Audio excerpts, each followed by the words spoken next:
Hello, everyone, and welcome to the Collinwood Counts Roundtable, where we're going to discuss the impact in voting among young people. We're just going to do a round of introductions. My name is AJ Chappelle, and the first time I voted, I was 18. My name is Carlos Ferguson, and the first time I ever voted was 18 this year. My name is Alex Wilson. The first time I voted, I was 20 years old. Hello, my name is Jesse Smith. I've never voted, but I'm 18. My name is Chandrea Brown, and the first time I voted, I was 18 as well. All right, so just a quick question. What made you all decide to vote for the first time? How was that experience for you?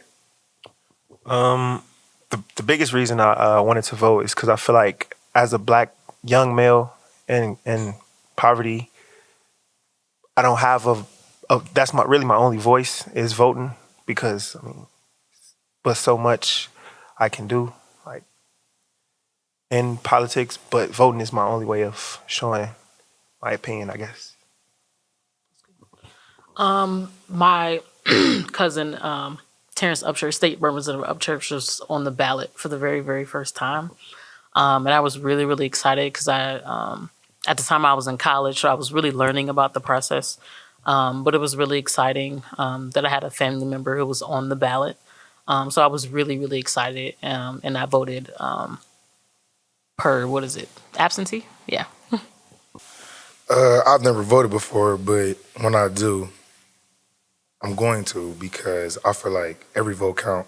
And then I would like somebody that's looking out for me to look out for my city as well.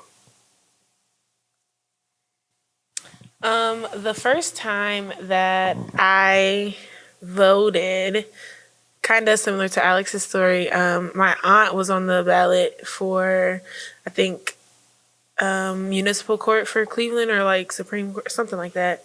But so yeah, I was 18, and it, like in my family, it was just kind of like a coming of age thing in general. It was just like, oh, you're 18, you get to vote, just like, everybody's happy to turn 16, 18, 21, all those ages. It was just like one of the things that I was just so excited, like, oh, it solidifies my adulthood, and like I get to go ahead and, take a chance to be heard, Yeah. So here's another question for you. How do you feel about your peers as far as voting? Like Cuyahoga County only had a 16% voter participation. In Ward 8 in the city of Cleveland, it was 18, and then in Ward 10, it was only 13%. What do you think is discouraging young people from voting right now? Coming from a young person, I feel like it's just because of people of my age thinking it's their voice doesn't matter, basically. I feel like that's the biggest reason of kids not voting, because they think it doesn't matter. Oh, if they vote, it doesn't matter. They think it doesn't matter if they vote or not. So I feel like that's the biggest reason. Yeah, I 100% agree. Like, nobody takes it seriously. Like, people write in celebrities. Like, it's really, really weird that we've come to this point where we're just writing in people who aren't even voting, or writing in celebrities. Like, people really don't understand the importance of it at all. And I can't explain, or like, I really, even though I've studied it, I really don't understand why and when we ever got to that point.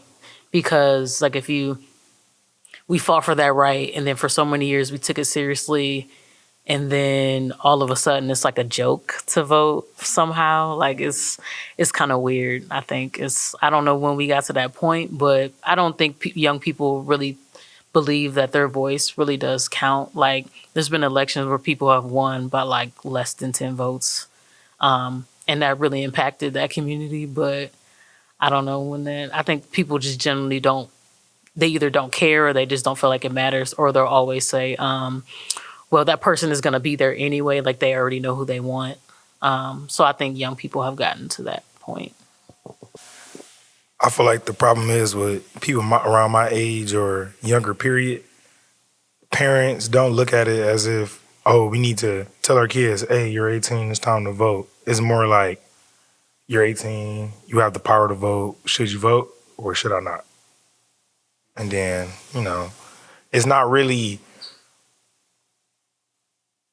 talked about anymore either. It's just something that just goes on now. Yeah, so to kind of piggyback off of what everybody said, I think in general, it's just like right now it's about a lack of education in like the generations that it impacts the most. Like, I don't think that the young people my age, I'm 21, I don't think the young people my age really take the time to realize or like to think about the fact that, no offense if there are any older people watching, but like there are so many old people in all of these offices who are making the decisions, for the next things that are coming up for us. And they don't realize that if they want to see these changes, they're like, oh, well, I don't really care for the price of this going up, or I don't really care for this law being changed, or however the case may be, but they're not taking the time to go, or even taking the time to realize and just think about the fact that, oh, if I vote and, give my input and do things like we're doing right now, that our voice is going to be heard eventually. So yeah, I think it's really a lack of education. It's maybe even laziness, like Alex said, like our ancestors, or just not even our ancestors, some of our relatives maybe even fought so long and so hard for us to even be able to be sitting in a space like this today.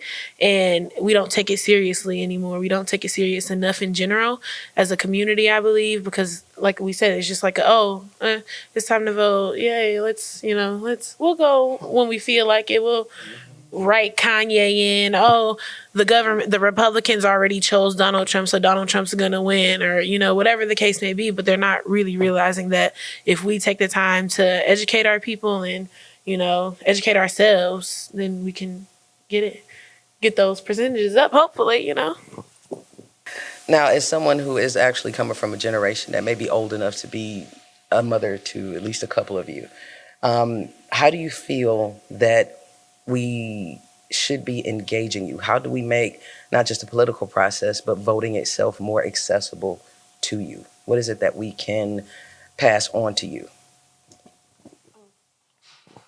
I feel like social media is the biggest thing right now. Voting need to be pushed more on social media, and I feel like the outcomes will be way better. Like, I feel like, because my whole generation is on social media, Instagram, Twitter, all types of social accounts. So I feel like social media is the best way to do that.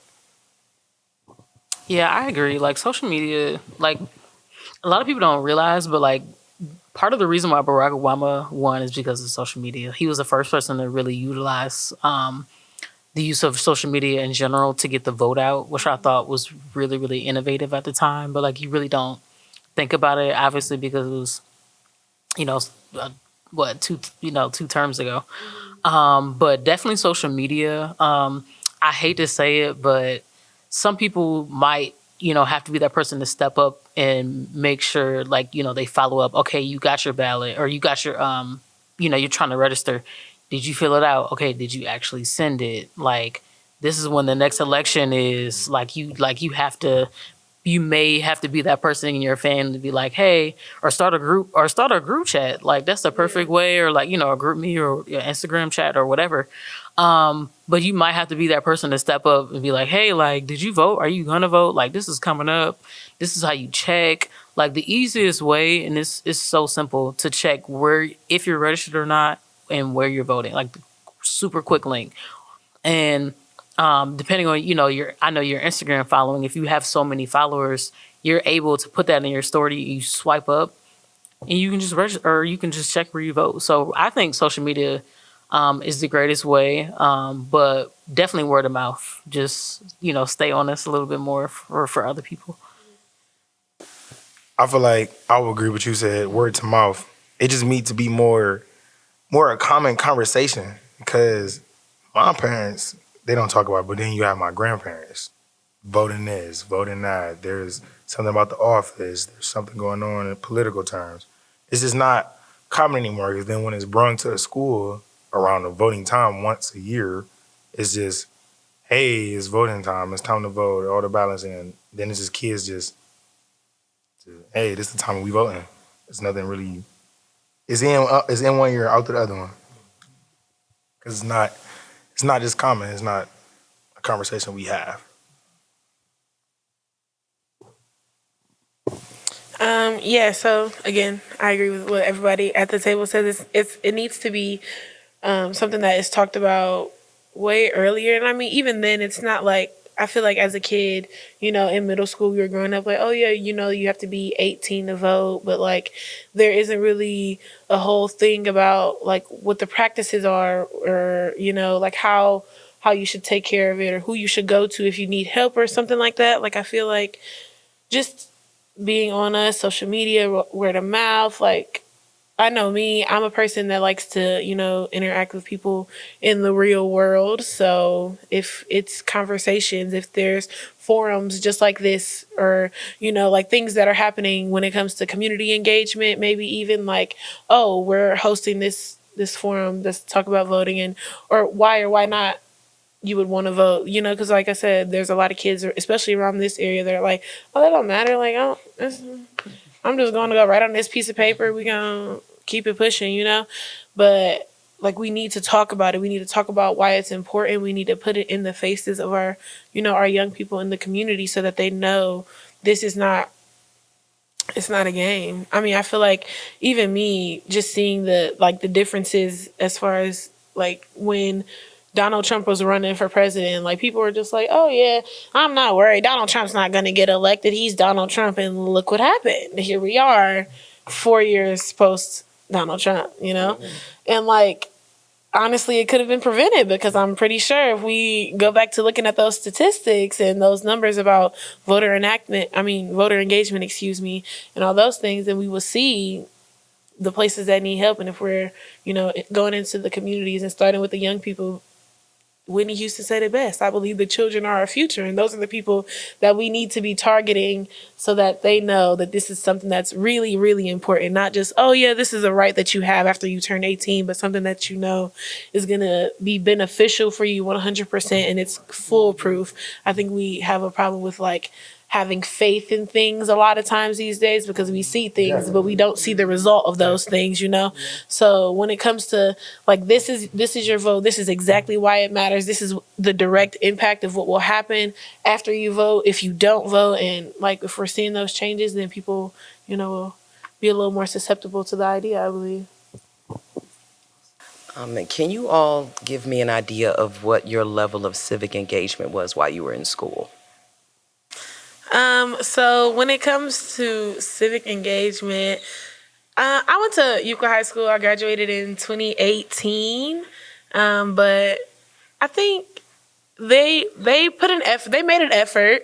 Like, we had student council. I was the queen of student engagement in general. So I was on student council, senior class cabinet, senior, junior ambassadors, all those things. Like, I was that person that Alex is talking about, like, staying on you, like, hey, make sure y'all voting, or make sure y'all, get your ballots in for prom king, or make sure you, make sure you pick the design that you want for our senior shirts, or, whatever the case may be. And I think that, just again, like, they're not seeing this, or they're not looking at it. I mean, of course, it's just, it's high school. Oh, I don't really care who win prom king or queen. Like, I could care less, but people aren't realizing that is something that helped the generations before us, like, get that memory, like that muscle memory down packed, to be like, okay, well, it's voting time. It's like, okay, gotta go get our ballots. I think it was really fun for me, at least. Like, I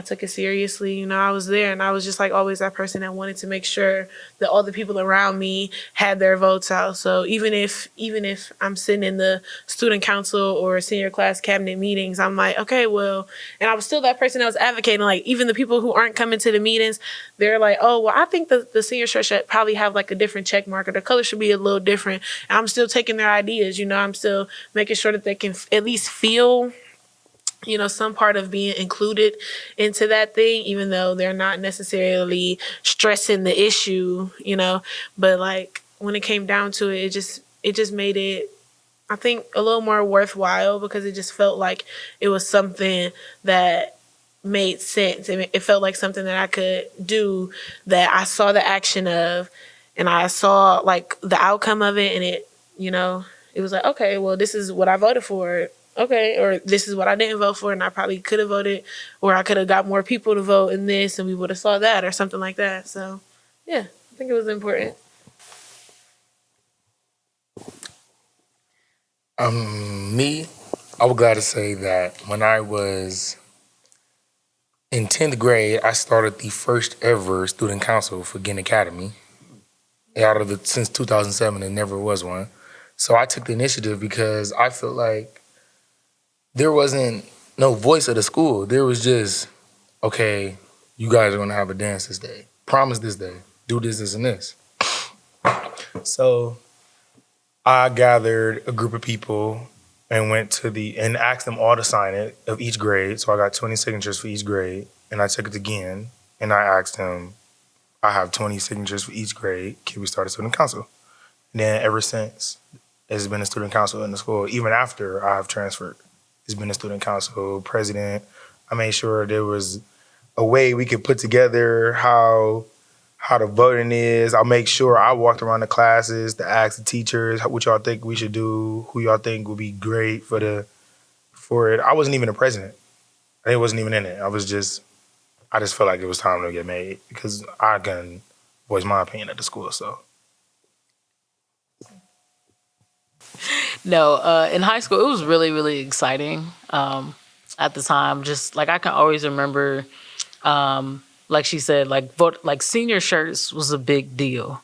Like senior shirts was a big deal. Hoodies was a really, really big deal. I graduated from Brush High School, so we at the time, I'm really old. We had something called Top 25, which was basically a popularity contest, but at the time, it was like, okay, I'm hanging up banners. Like, they do the same thing in the city, right? Like, did you guys vote online? Like, here's the link. This is how you vote. Like, it's really weird because I'm trying to figure out, like, why we don't do this now. But, like, when you're in high school, that's, like, the epitome, like, the highlight of, just being in school in general. Like, I was telling you who to vote for. This is who you should vote for. Like we at the... at an actual meeting, like, hey, this is who we should endorse to be top 25. Like, this is who we want. Like, I'm trying to figure out like where we lost kind of touch doing that, because if voting could be exciting like it was when we were like 17, 18, I think it would make like a huge difference. We were definitely big on voting for, because at Brush, we only had seniors. So whoever was a part of the cabinet, like whoever was president of the entire school, whoever was vice president, and so on and so forth. So like those things were really, really exciting. And it was really encouraged. Now, at some point, did it sometimes feel like, okay, the staff and the principals and the assistant principals kind of already knew that they wanted? Sometimes I think that was the case, but I think most times everybody ended up being satisfied for the most part.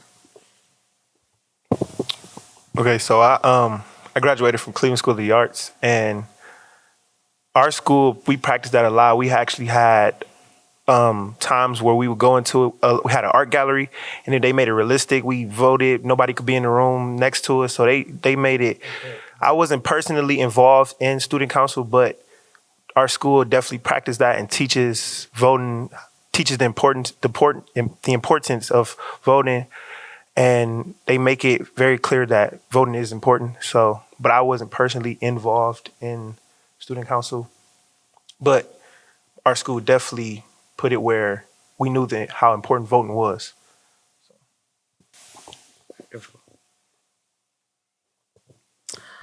All right, so let's talk about what happens. Let's say you do vote, and maybe the result isn't what you actually voted for. That can be discouraging for some young people. So as people who have, well, at least three of you have voted before, and someone who is looking very much to their first opportunity to vote, what would you say to someone who may be discouraged by the idea of maybe not getting the result that they didn't ask for, or that they might not get as far as their voting? Okay.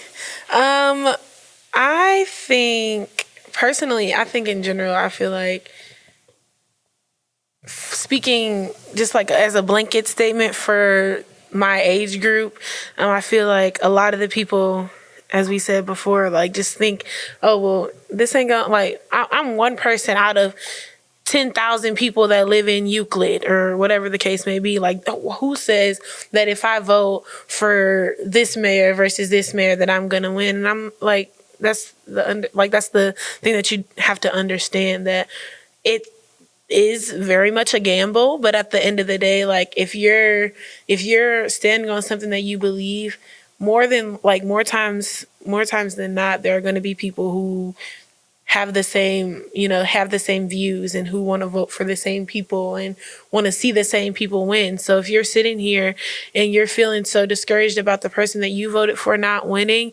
then I mean, figure out how you can be an impact, how you can go out and help. If you can call their office up and be like, hey, y'all need help hanging some door knockers, like y'all need some flyers, what do y'all need? Like, if that's the case, if the person that you want and you strongly believe in, offer that help. If you have it, I'm not saying that you have to, change your whole life to go and do whatever, but I mean, don't be discouraged. Keep voting. At the end of the day, your vote is still counted.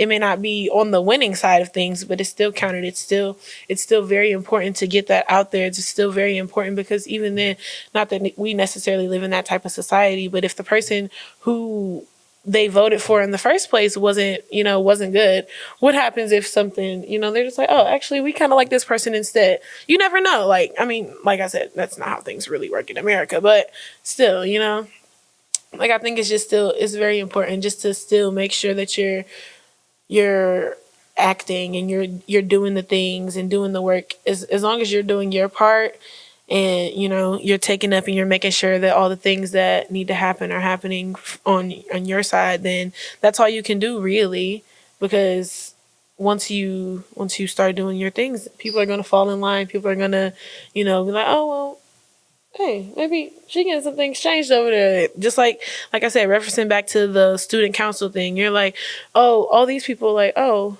I did say I wanted like sparkly diamond masquerade for prom, and like we sitting at a sparkly diamond masquerade for prom right now. Like, okay, like we, and as long as you're getting that opinion out there, like if you don't speak, you won't know.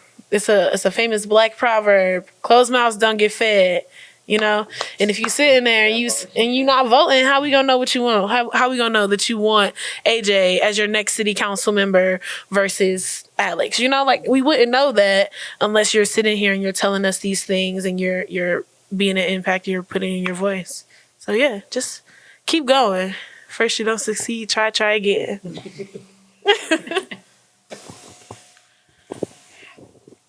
Like I said, I've never voted, but I feel like it's like with anything, like what you said, closed mouths don't get fed. And just because you went down once don't mean don't get back up. Voting happens. It's not always annual, but you know what I mean. It's gonna come back around again for you to get your word and your voice out. And I mean, if it's something, I feel like if someone voted into the office that you didn't vote for, always there's petitions you can sign. There's ways you can go about protesting, things you can go about to make it more up to what you said and what you wanted.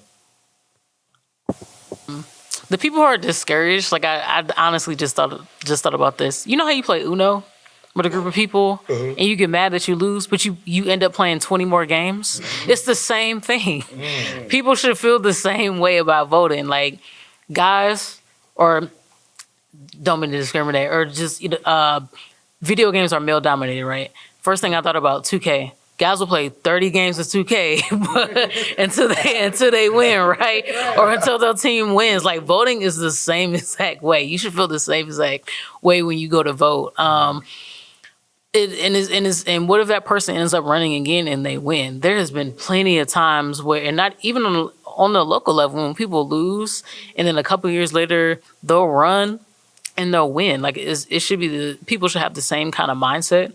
But definitely, don't be discouraged. Like, vote, even though, again, like you said, like sometimes elections aren't annual, but it's not just presidential, it's not just council. Like there's so many more issues that are on the ballot that you should feel like, okay, this didn't happen this way, the way I wanted. Okay, what's to say this won't happen or be brought up again in the next 2 years?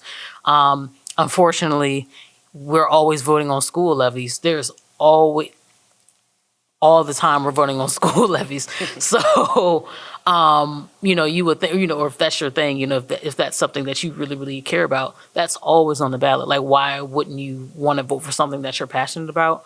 But you have people who voted for the first time in their lives. Like one single person made that impact for you to say, okay, I'm going to vote. Like even in this mayoral race, like there are a lot of people who feel discouraged because Councilman Jones didn't win the mayoral ticket. But at the same time, that shouldn't mean, okay, council's coming up or, there's another council race. That does not mean stop, right? Because obviously he made such a big impact, or, whoever that you chose to vote for, that person made a huge, huge impact. Like, don't stop. Like I'm telling you, there's something on the ballot that you care about. There's someone that probably aligns with their values that you should probably be voting for. All right, so I'm going to agree with with what y'all said, because I feel like if you're voting and you really like agree with that person that you're voting for, then them losing shouldn't like distract your view of what you see in the future, like the outcome. It shouldn't distract your outcome. It shouldn't interfere with your outcome because they lost. I mean, everybody loses, but I think you should still keep going, keep getting out there and vote because it's important. Thank you very much, and thank you everyone for coming to our Collinwood Counts Roundtable.